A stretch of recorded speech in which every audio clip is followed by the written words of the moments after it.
Puji nama Tuhan. Shalom Bapak Ibu semuanya. Belum semuanya shalom.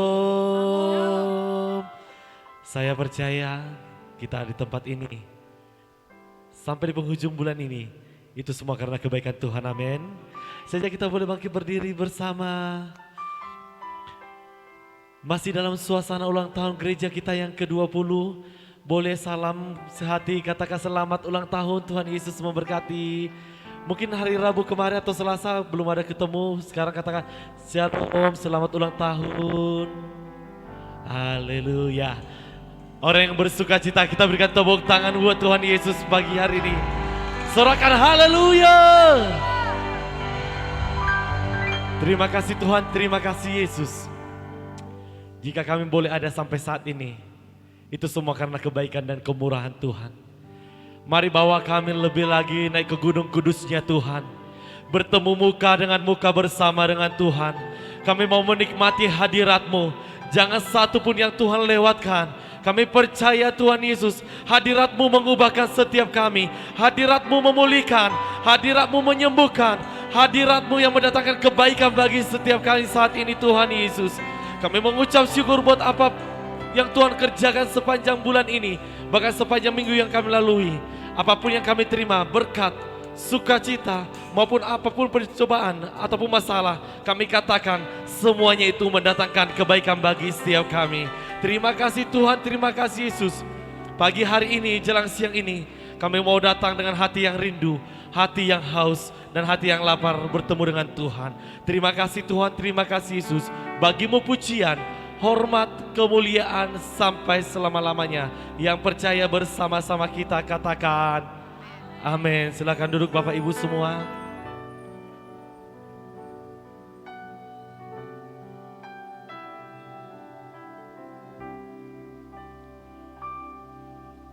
Bawaku ke gunung kudus-Mu, di tempat kediaman-Mu, biar kemuliaan melingkupi hidupku dan jiwaku kan dipuaskan. Hanya dekat-Mu, itu yang ku perlu. Kau sumber penghiburanku, dan Kau yang ubahkan air mataku jadi lembah yang bermata air. Sebab itu ku memuji-Mu, Engkau Allahku, mulutku kan selalu puji-Mu dan angkat tangan sembah-Mu, tinggikan nama-Mu, Yesus, kemuliaan bagi-Mu. Sebab itu ku memuji-Mu, mulutku kan selalu puji-Mu dan angkat tangan sembah-Mu, tinggikan nama-Mu, Yesus, kemuliaan bagi-Mu. Kita berikan tepuk tangan buat Tuhan Yesus. Mari katakan, bawaku ke gunung kudus-Mu, di tempat kediaman, biar kemuliaan melingkupi hidupku dan jiwaku. Mari angkat tangan kananmu bersama, katakan, hanya dekat-Mu, itu yang ku perlu. Kau sumber penghiburanku, dan Kau yang ubahkan amin.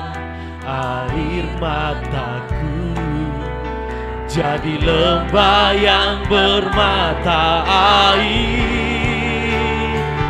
Sebab itu ku memujimu, Engkau Allahku.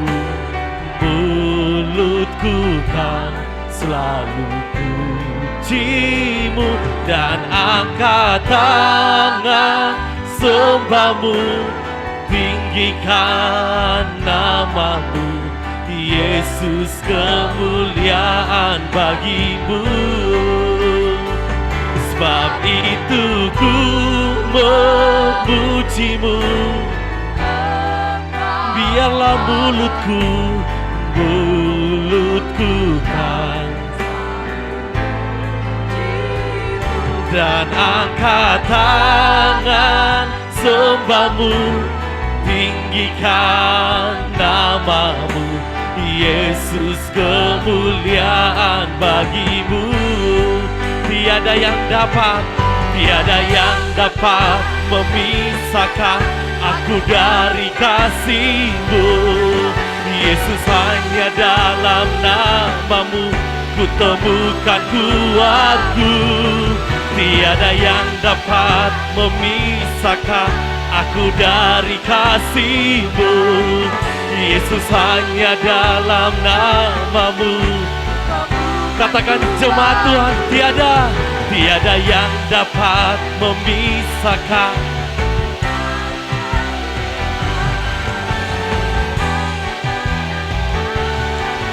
Ku temukan kuatku.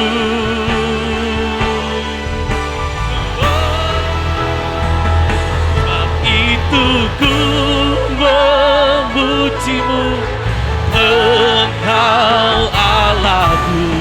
Mulutku kan selalu pujimu, dan angkat tangan sembahmu, tinggikan namamu, Yesus, kemuliaan.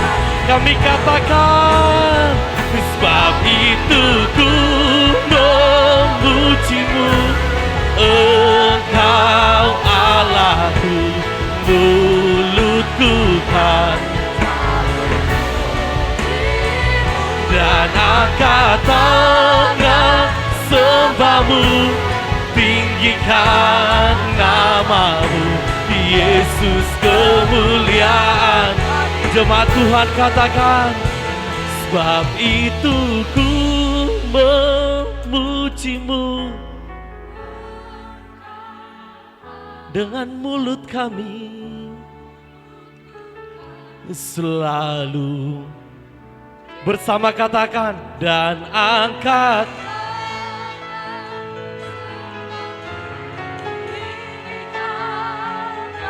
Yesus. Dengan sungguh-sungguh katakan, sebab itu ku memujimu, Engkau Allahku.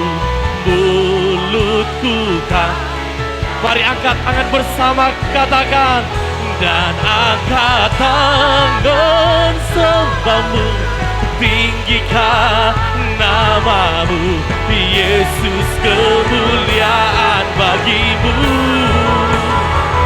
Sebab itu ku memujimu, Engkau Allahku.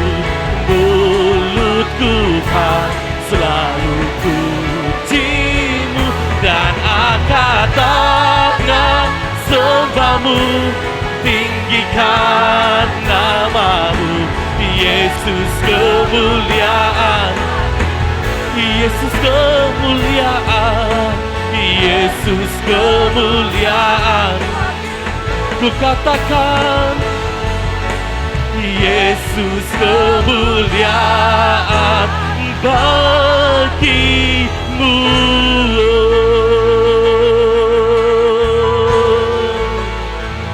Segala pujian, segala kemuliaan, segala syukur dan hormat kami hanyalah bagimu, hanya bagimu Tuhanku.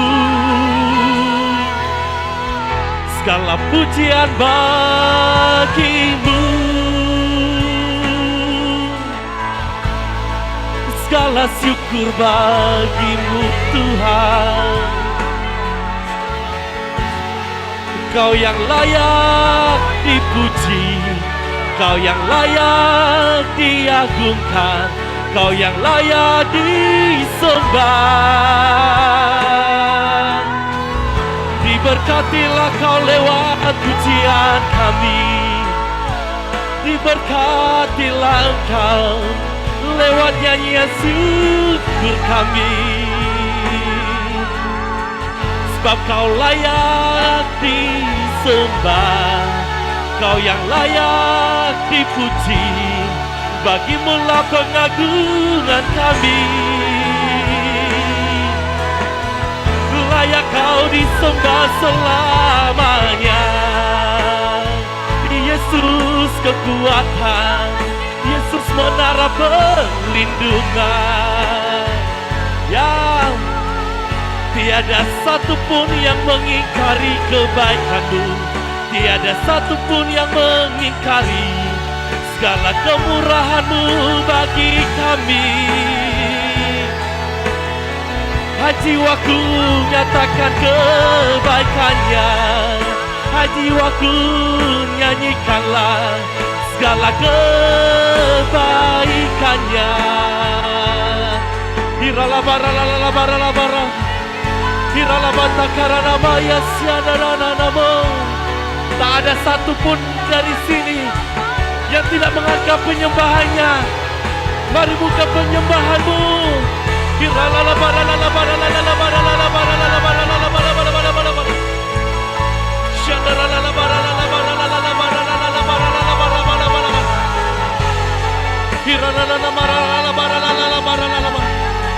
Sebab kepunyaan-Mu lah segalanya, sebab bagimu-lah pujian kami, bagimu-lah sembah kami.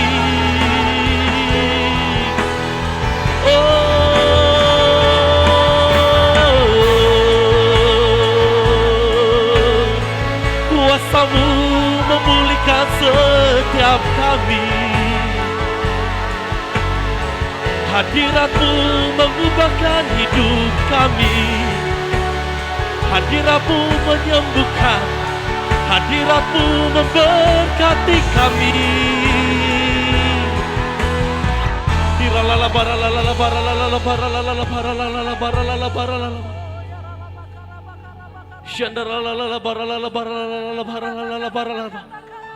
Mari engkau yang bisa berbahasa roh, mari berbahasa roh.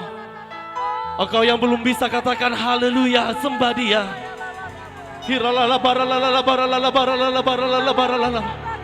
Kami mau menghormati hadirat-Mu siang hari ini ya Bapa.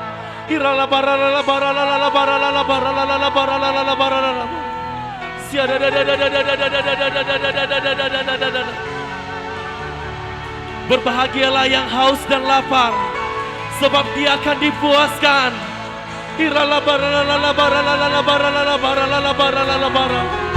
Ya, kemuliaan-Mu Kau nyatakan, hadirat-Mu Kau nyatakan. Yesus, Yesus, layak Kau dipuji, layak Kau disembah.